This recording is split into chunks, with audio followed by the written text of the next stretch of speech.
কাশ্মীর সীমান্তে আবারও চরম উত্তেজনা। ভারত ও পাকিস্তানের মধ্যে সংঘর্ষ ক্রমে ভয়াবহ রূপ নিচ্ছে। সীমান্তবর্তী এলাকায় গোলাগুলি ও মর্টার হামলার খবর পাওয়া যাচ্ছে প্রতিনিয়ত। ভারতীয় সেনা সূত্রে জানা গেছে, পাকিস্তানের নিয়ন্ত্রিত কাশ্মীর অঞ্চল থেকে ব্যাপকভাবে গোলাগুলি ও অনুপ্রবেশের চেষ্টা চলছে, যার জবাবে ভারত কঠোর প্রতিরক্ষা ব্যবস্থা গ্রহণ করেছে।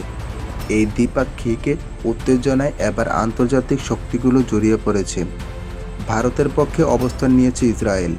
সূত্র অনুযায়ী, ইসরায়েল ইতিমধ্যে উচ্চ প্রযুক্তির অস্ত্র, ড্রোন ও গোয়েন্দা সহায়তা দেওয়ার প্রস্তুতি শুরু করেছে।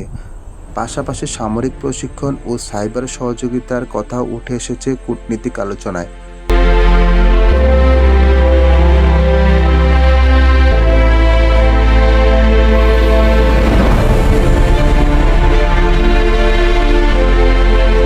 অন্যদিকে পাকিস্তানের পক্ষে অবস্থান নিচ্ছে ইরান।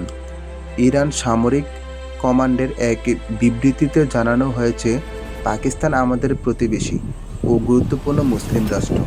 তাদের নিরাপত্তা রক্ষায় আমরা সব ধরনের সহযোগিতা করতে প্রস্তুত। ইতিমধ্যে সীমান্তবর্তী অঞ্চলে ইরান তাদের সামরিক প্রস্তুতি জোরদার করেছে বলে জানা গেছে।